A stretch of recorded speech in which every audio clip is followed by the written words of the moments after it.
माँ तो माँ होती है। रुला देने वाली एक हिंदी कहानी। फ़ोन पर हेलो माँ, मैं राजू बोल रहा हूँ। कैसी हो माँ? मैं ठीक हूँ।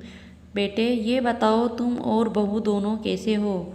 हम दोनों ठीक हैं माँ, अपनी बहुत याद आती है। अच्छा सुनो माँ, मैं अगले महीने इंडिया आ रहा हूँ तुम्हें लेने। क्या? माँ अब हम सब साथ ही रहेंगे। नीतू कह ही रही थी माँ जी को अमेरिका ले आओ, वहाँ अकेली बहुत परेशान हो रही होगी। हेलो सुन रही हो माँ? हाँ हाँ बेटे। बूढ़ी आंखों से खुशी की अश्रुधारा बह निकली। बेटे और बहू का प्यार नस नस में दौड़ने लगा। जीवन के 70 साल गुजार चुकी सावित्री ने जल्दी से अपने पल्लू से आंसू पोंछे और बेटे से बात करने लगी। पूरे 2 साल बाद बेटा घर आ रहा था। बूढ़ी सावित्री ने मोहल्ले भर में दौड़ दौड़ कर ये खबर सबको सुना दी। सभी खुशी थे कि चलो बुढ़ापा चैन से बेटे और बहू के साथ गुजरेगा। राजू अकेला आया था। उसने कहा कि माँ हमें जल्द ही वापस जाना है, इसलिए जो भी रुपया पैसा किसी से लेना है वो लेकर रख लो, और तब तक मैं किसी प्रॉपर्टी डीलर से मकान की बात करता हूँ। मकान? माँ ने पूछा। हाँ माँ, अब ये मकान बेचना पड़ेगा, वरना कौन इसकी देखभाल करेगा।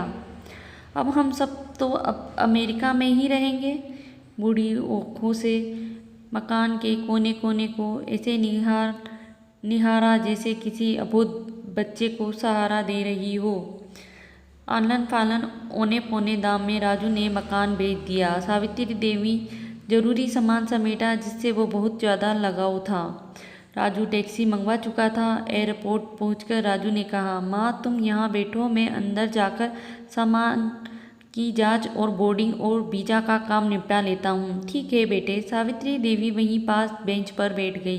काफ़ी समय बीत चुका था। बाहर बैठी सावित्री देवी बार बार दरवाजे की तरफ देख रही थी जिससे राजू गया था, लेकिन अभी तक बाहर नहीं आया। शायद अंदर बहुत भीड़ होगी सोचकर बूढ़ी माँ फिर से टकटकी लगाए बैठी रही। अंधेरा हो चुका था। एयरपोर्ट के बाहर गहमागहमी कम हो चुकी थी। माँ जी किससे मिलना है? एक कर्मचारी ने वृद्धा से पूछा। मेरा बेटा अंदर गया था टिकट लेने, वो मुझे अमेरिका ले जा रहा है, सावित्री देवी ने घबराकर कहा। लेकिन अंदर तो कोई पैसेंजर नहीं है। अमेरिका जाने वाली फ्लाइट तो दोपहर में ही गई।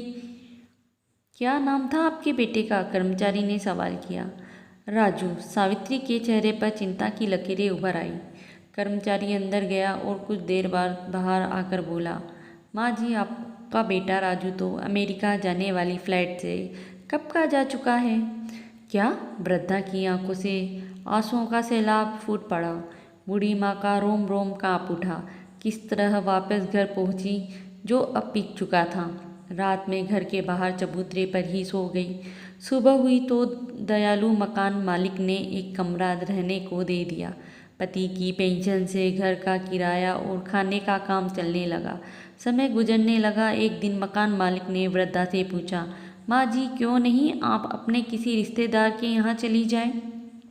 अब आपकी उम्र भी बहुत हो गई, अकेली कब तक रहेंगी?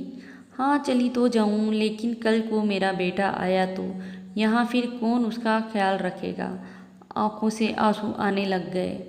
उसकी जिस माँ को उसका बेटा धोखा देकर चला गया, क्या गुजरी होगी उस माँ पर जिसका बेटा उसे धोखा देकर चला गया था।